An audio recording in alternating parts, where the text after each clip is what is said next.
Hello and welcome to Little Birdie Friday Lines. I'm your host OB. Joining me today, MG for the AFL and Toprope for NRL to preview AFL Round 4, NRL Round 5 for season 2022.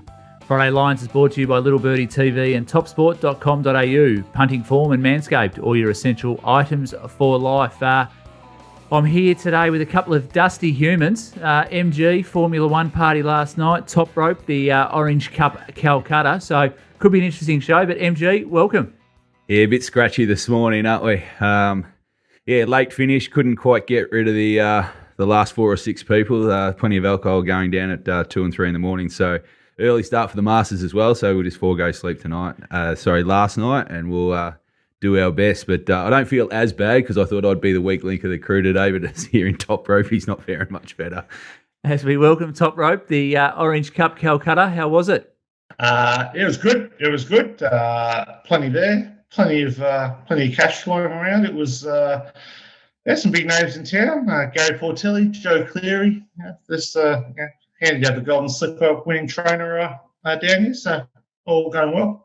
And just another quiet week in NRL circles. Payne Haas, Albert Kelly. Look, if you got white shoes and wearing a bum bag, you probably do deserve a little bit of attention. But I think Albert Kelly was fighting slightly out of his weight division. Now, any further to that story up there, Toprope? Yeah, they're both going to cop a suspension, probably starting next week. So investigations go on. But talk about a storm in a teacup. Who cares? Just a couple of blokes banging on. No drama here.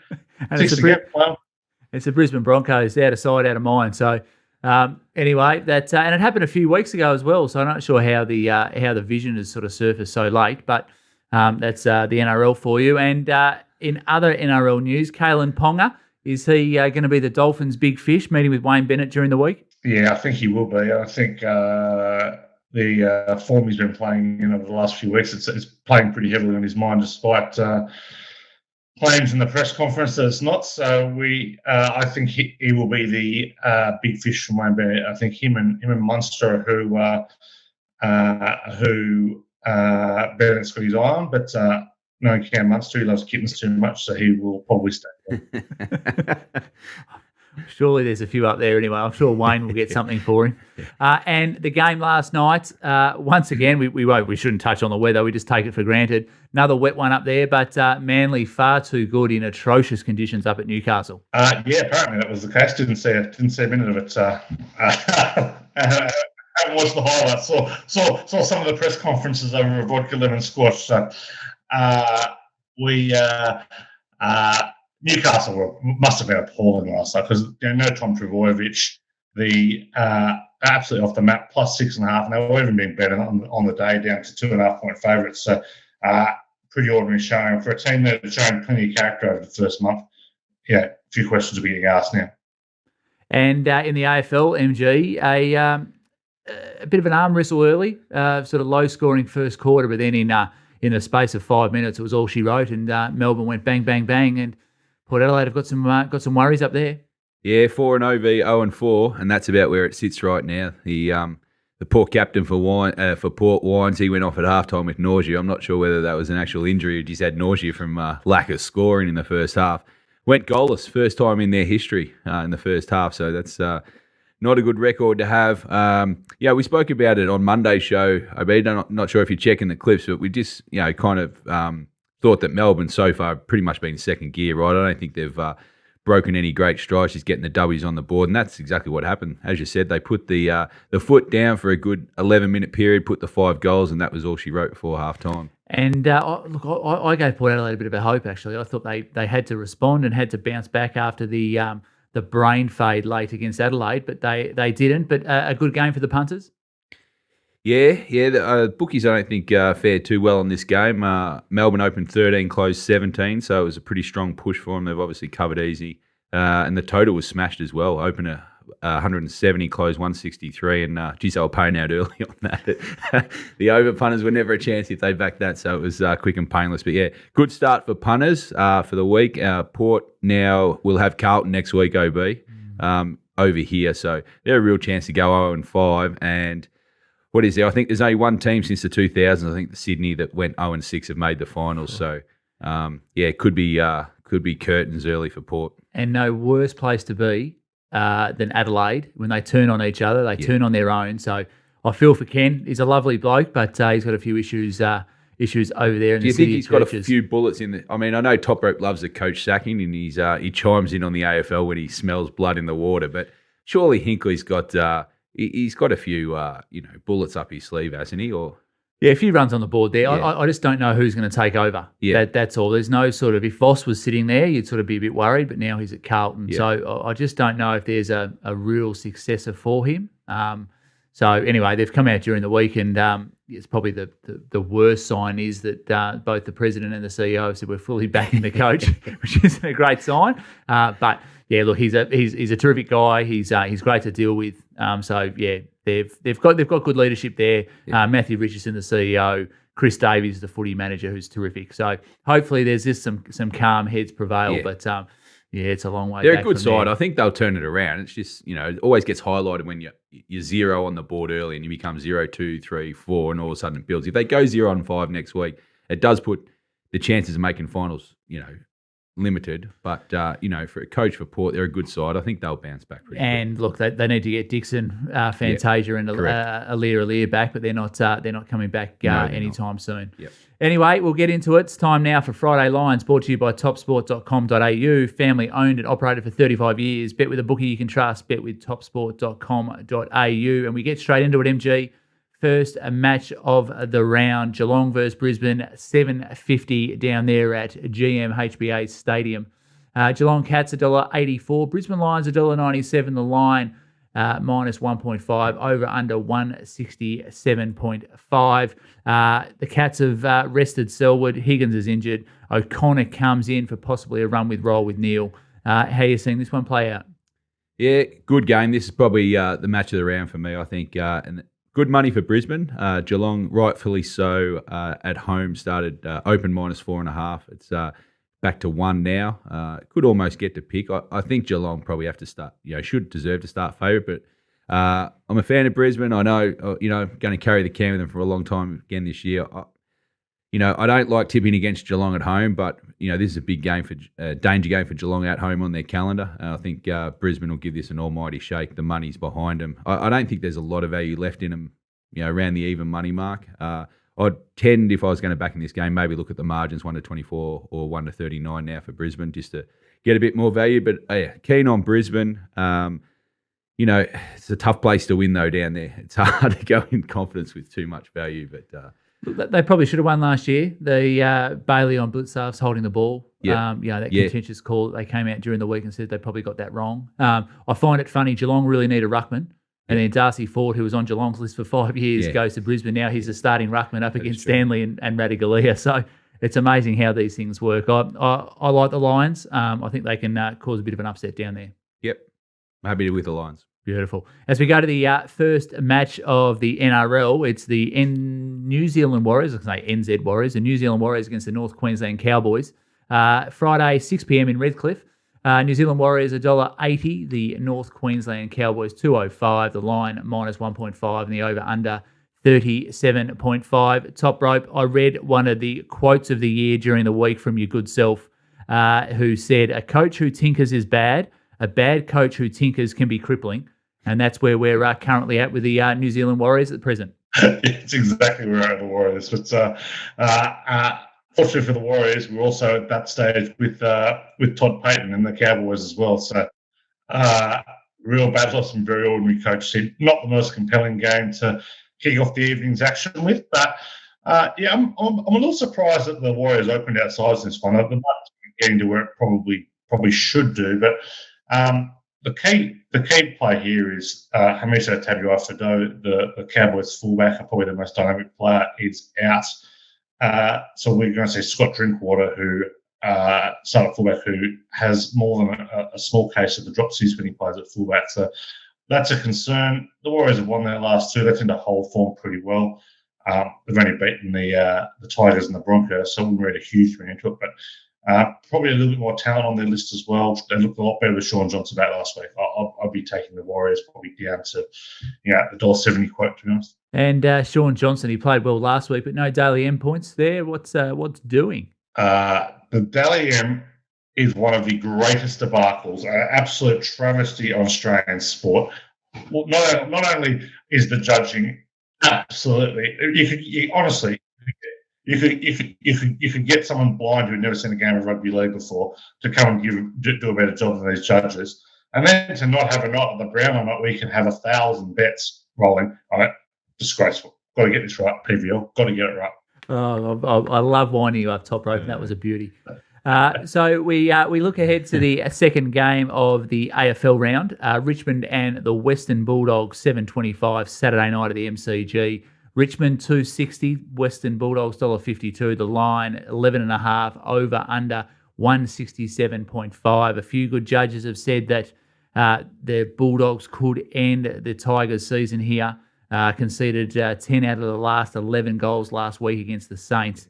If they drop this, they're in trouble. And the Bulldogs are going pretty well, although the backline have got a few issues at the Bulldogs. MG, which way are you leaning? Yeah, that was a pretty good summary. Well, both teams 1 and 2, so the fallout for the loser is going to intensify on their end as well. Not to probably the Port Adelaide levels, but 1 and 3 is a fair way to come back from. Obviously, the Bulldogs, you'd say, after last week's efforts, are at least on the upward curve. Richmond, they blew up hard, didn't they? It's not the first time it's happened this year. They did it round 1 against Carlton as well. So that'll be a worry against a midfield that's very consistent and hard running and got a lot of depth. I know they get Prestia back, which is huge for Richmond. He's possibly one of their most important players just in terms of the engine room. Obviously, Jack Riewoldt will help with their scoring. As you said, Bulldogs have got some injuries now down back with Cordy and Keith out. So with Riewoldt coming back, I think in this match, I think Richmond are slightly favourites. I think the market's exactly where it should be, though. So it's hard to actually have a tip. And I'd be looking for the close point ranges here if you're going to bet outside the easy. I don't have a swing either way, but I think Richmond represent the value instead of the Bulldogs in this game. Yeah, I think the tall forwards of the Tigers, Bolter, Lynch, and Riewoldt have to kick for probably 15 between them if they're any hope. 15 between them's a lot. Yeah. Oh, it is a lot, but they're not scoring, and the Bulldogs will score. Their midfield score, probably 15 is probably a bit excessive, maybe 10, maybe 10. But I just think that in the second half last week, Cochin looked a little bit lame. I think he got a bit of a corky there. If Grimes didn't go down with that hamstring, Grimes is a massive out. How he controls the back line, I think they conceded 8 straight goals without him there. Well, he was the swinging last week's game. They were in 100%. They were in front, and as soon as he went down, there were some murmurings around. So I think at both ends of the park, there's exposures for sure. I think it's still going to come back to the midfield in this game, and it's how Richmond is going to match up. Prestia is your key man back in there, but he's got a lot of opponents in there. And the Tigers going in with one ruckman. Nank the tank against English. They've dropped Soldo there, so that's an interesting move by Dimmer and the coaching staff. Yeah. It's not a game I want to bet in. I think there's better options this week. If I was going to bet, I think Richmond are probably the value. Okay. Second game of NRL analysis for us is South versus the St George-Illawarra Dragons. The Bunnies $1.29, the Dragons $3.70, the line -10, over under 38.5. Toprope, it looks all one way there. Any case for the Dragons? No, I was thinking earlier in the week I was probably going to come into the Dragons at the big line. I haven't been super impressed by South and wasn't all that fussed on laying out a big number on them, but then Anthony Griffin's doubled down on his stupidity of playing Moses and By at fullback and Jack Bird at 5'8". So we're going to have to be with South in this one. They've covered 8 of 10 off conceding 25 plus. They've won 16 of 9 against the Dragons. Only a small play, but I'd rather be on the minus than the plus. And Latrell looks like he's coming back in a little bit of form for the Bunnies. Yeah, he just took it took about a half to warm back into it and was very good that second half against the Storm a few weeks back. But he's just such a good player. He's one player who's absolutely going to thrive in this game against a pretty ordinary opponent. He's had 3 pretty big games since he's come back. He had the Storm, the arch rivals, the Roosters, and then the Panthers. So dropping out of Group 1 company back to about being 58 plus, he should be good for a try or two. Beautiful. Third match of the AFL markets this week is Hawthorn versus Kilda, 3:20 at the MCG on Sunday. Hawthorn 208 against the Saints, $1.78. The line 3.5, over under 166.5. Both teams aren't finalised yet, so maybe just have a look at the inclusions, wait to see if there's any health and safety protocols that come into play there. But could be an interesting game. But at halfway through the third quarter, St Kilda looked dead and buried. At quarter time, Hawthorn looked dead and buried. Hawthorn sort of hit their straps against a very good Carlton outfit at the moment, and St Kilda ran all over Richmond. So should be promised to be a good game. Yeah, I like this game as well. Yeah, big the middle time slot on the Sunday. So yeah, as you said, the teams. It looks like Impey's going to come in for Hawthorn, and Wingard will sit out. So that would be early news. St Kilda don't look like they're going to miss any from last week, but they're probably missing good 6 or 8 players of first choice. So their depth's been tested a little. What do we got? Both teams here in 2-1. So again, it's an important game, for one of these teams to go 3-1, and probably there's only maybe one spot maybe for the final 8 between these two teams if they're going to be up there. So these are the games that I think are really important for these two teams to get the win over their surrounding competition. The market's very close. I don't think there's too much between it. You can make a case for either. It's not a betting match for me. You can take a line. St Kilda have won three straight against them in recent history. So you maybe just lean St Kilda slightly, but yeah, Hawthorn, they'll come to play in this game. Yeah, the big one for me is Frost on King. If Frost can get on top of King, I think that goes a long way to the Hawks winning this game. Yeah. Do you think at the MCG it swings it back to Hawthorn a little? Oh, look at it's a hard one. Yeah, it's a hard one to tip. I was talking to the old man on the way in here actually, and he, he's obviously a big Hawthorn supporter. Yeah. But I think the Saints just in that second half last week showed what they can do when they get on a bit of a roll. So Hawthorn have to be on their game. Then also in the ruck, Ryder against Reeves. I'm not sure about that one, and then Marshall against maybe Lewis. So could be an interesting one in there.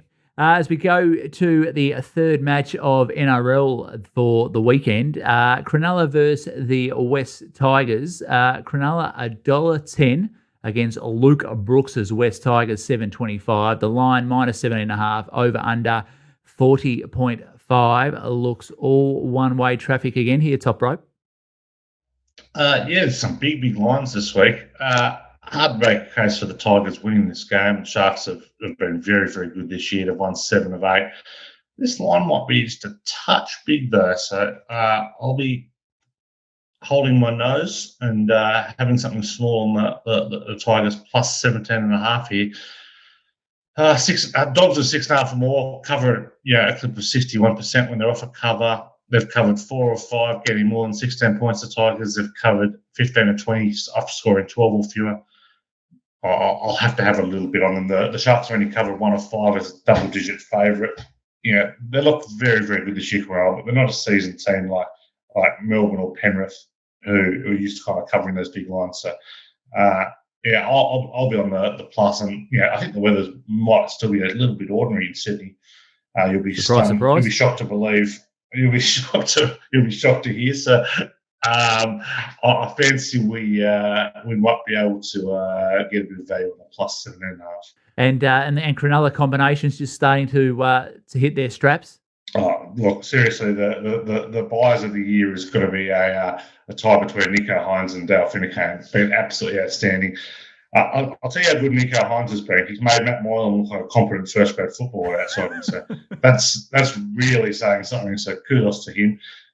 Combos starting to come on, and they're all just you can tell the impact, particularly what the impact Dale Finucane's had on the team, of just that relentless drive through the middle. They just do not stop the Sharks. And you saw that at Melbourne.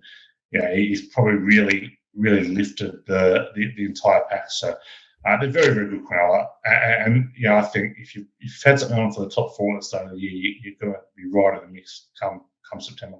I know you are talking to a few good Melbourne Storm judges down here that, Dale Finucane or Finucane, however you like to pronounce it, he was a big loss for the Storm. They loved him. He just got the side going in the right direction, so he's been a terrific buy for the Sharks up there. We'll go through the other 5 games of the AFL markets now, MG, just see if you've got any value at all. Swans and the Kangaroos. Swans $1.11 The Kangaroos $7. The line -38.5. Over under 153.5. Anything doing there? Nah, tough to bet. I'll wait for a late weather update from Toprope on that. I just can't get involved with such a big line, and I think the total is going to move one way or the other like it did last week due to the weather. So it's powder dry at this stage. Beautiful. So look ahead to the Magpies and the Eagles. Collingwood $1.25, West Coast 4.10, the line -25.5, over under 169.5. If I was a betting man, I'd stay right out of this one. No DeGoey, no Taylor Adams. Not sure how the Eagles are coming back from their health and safety protocols. But over to the expert in UMG. No, sit out. This one, this is you just can't invest in the West Coast games at the moment. You know, they're I just don't think the team organisation or anything like that you can't support. And Collingwood, I know they've got some key injuries for sure, Adams and DeGoey, but they could put a number on it. West Coast just chuck it in too easily. And I think also this is my concern if I was having a look at the market is if one player is out with health and safety protocols, I'm just not sure as the sort of it gets closer to game time how many more that might affect, or if it might be a bit of a delayed COVID response that they might get it earlier in the week and how they respond there. So that's what I'd be doing. But anyway, we'll stay out of that one. Fremantle against the GWS Giants. Fremantle $1.72. The Giants $2.15. The line -4.5. Over under 158.5. Anything take your fancy? This game's actually flipped. The Giants started favourite in this one by a couple of points, so it's actually pretty strong money for Freo. Again, tough road trip for the Giants to go over to Perth. I'm not sure where Freo are at. I think this is a wait-and-see game as well. This could be an ugly, low-scoring game, Fremantle and the Giants. So you're going to earn your catch watching this one. And the other games we go to, the Bombers, the early game at Marvel Stadium on Sunday against the Crows. $1.48 the Bombers, $2.70 the Crows. The line -14.5, over under 172.5. The Bombers don't want to lose this. Taylor Walker back, one of the worst tweets in AFL history. The Crows announcing him coming back. Shocking. Read the play there. Anything take your fancy? Yeah, like Essendon. I think they'll win comfortably. I know they're 0-3, but looking at Essendon the minus. And I think we've got one more game to get through. It's the Gold Coast Suns and the Carlton Football Club up there at Metricon. Gold Coast 243, Carlton 159. The line 9.5, over under 159.5. Carlton on a roll. Gold Coast a bit disappointing against GWS last week. How do you see this one? Yeah, I'm just going to no more chances for the Gold Coast. I think they've been disappointing. I'm just going to stick with Carlton at the moment. -9.5 seems cheap until they get rolled over Carlton. I think we'll just we'll keep following them. So Carlton -9.5. We'll go to the AFL-W Grand Final over there. 12:30 Adelaide Oval. The Crows $1.68, Melbourne $2.25, the line -4.5, over under 62.5. Look, the fairy tale is Daisy Pearce and the Demons, but Aaron Phillips and Ebony Marinov, they're probably the firm favourites there. Anything take your fancy? Just want Adelaide to get the job done. We supported them pre-season. We doubled up around round 4, so just one more step to go. OB Adelaide at home, I think. They've been the best side all year. I know Melbourne are right on their hammer, but just hope Adelaide get the job and win in front of a big crowd. Taylor Harris could go 0 from 3 for grand finals if that's the case. And just on the AFL futures, the Premiership market still looks a race into Melbourne and the Brisbane Lions for yours. Anything else? Melbourne $4 into 3.75 from the win. Couldn't touch anything outside the top two. And congratulations to Emily Bates from the Brisbane Lions winning the AFL-W best and fairest. Thanks, MG. Punters, you can locate the AFL Stings for $22 a week in the littlebirdie.live shop for all your AFL betting action. And Toprope, we'll go to some other games that we can do this weekend. The Broncos and the Roosters. Broncos 550, Roosters 116, the line 15.5, over under 38.5. Anything take your fancy there?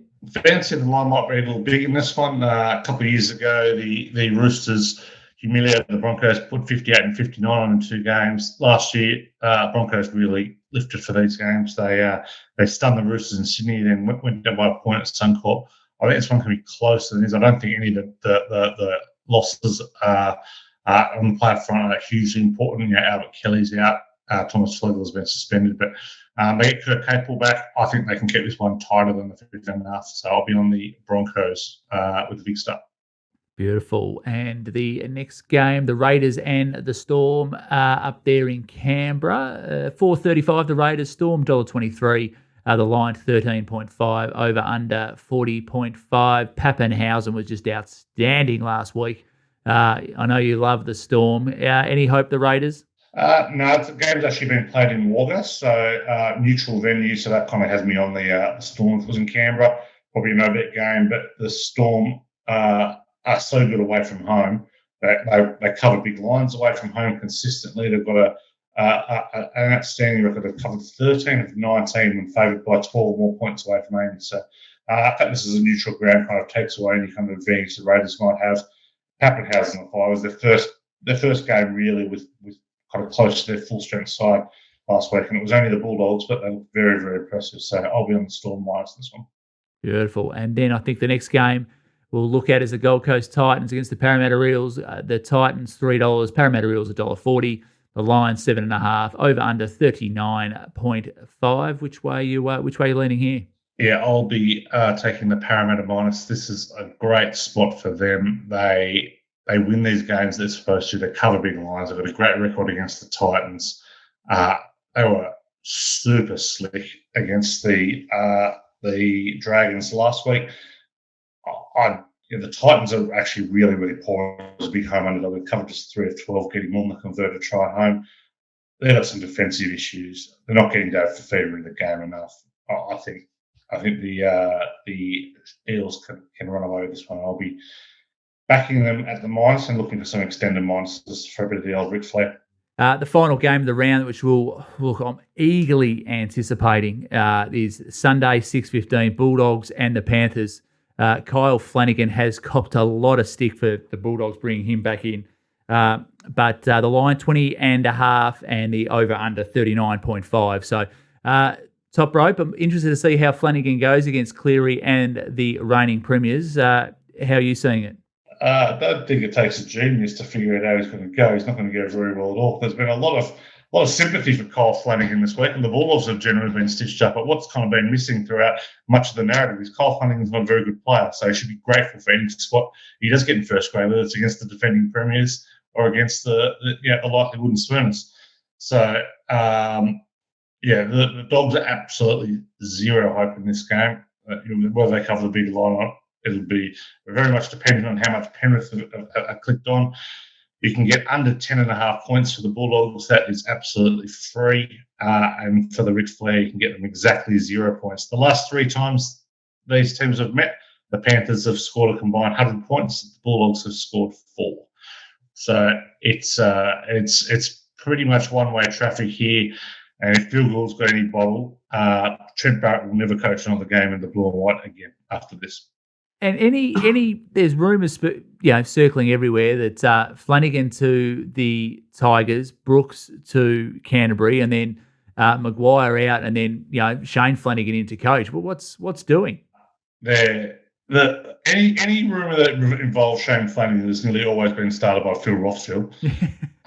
So whether he's actually been sounded out by the West Tigers or not, I'm not 100% sure.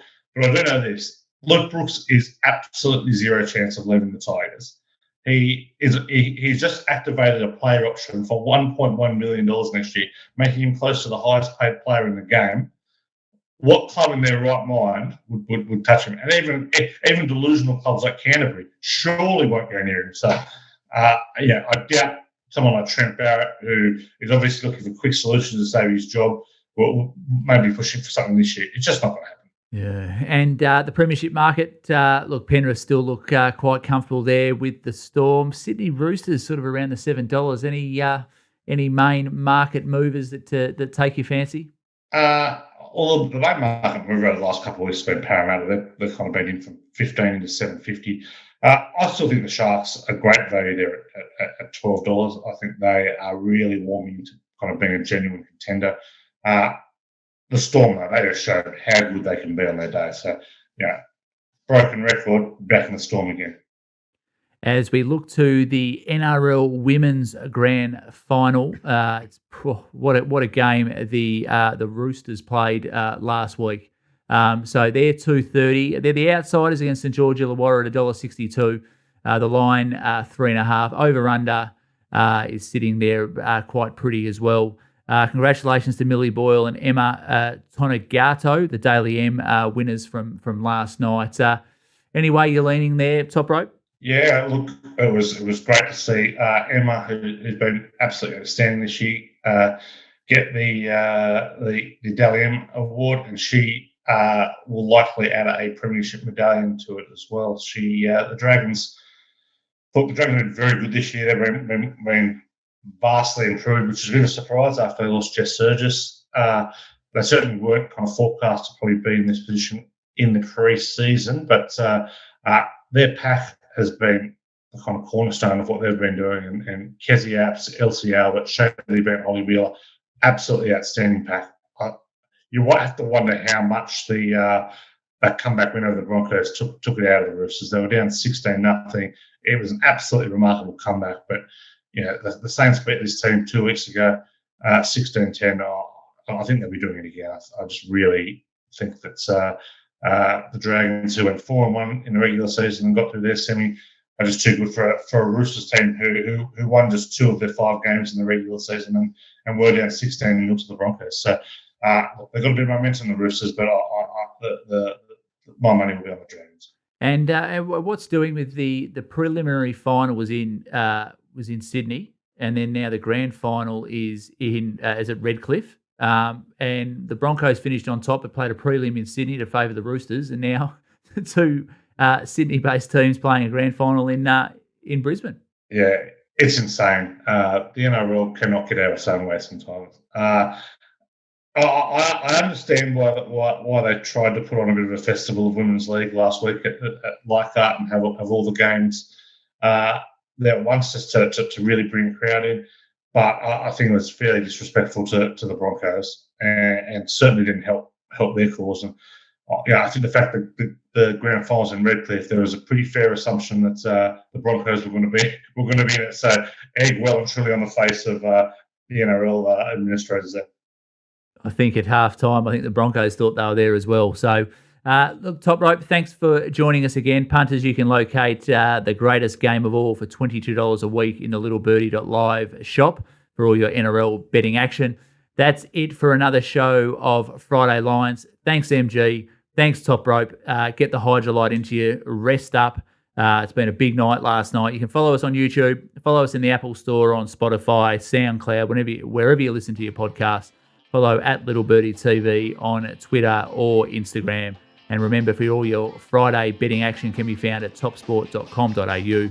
I'll be back next Friday. Nikki will be here on Monday for the first look with all the weekend's action in review. And have a great week, punters.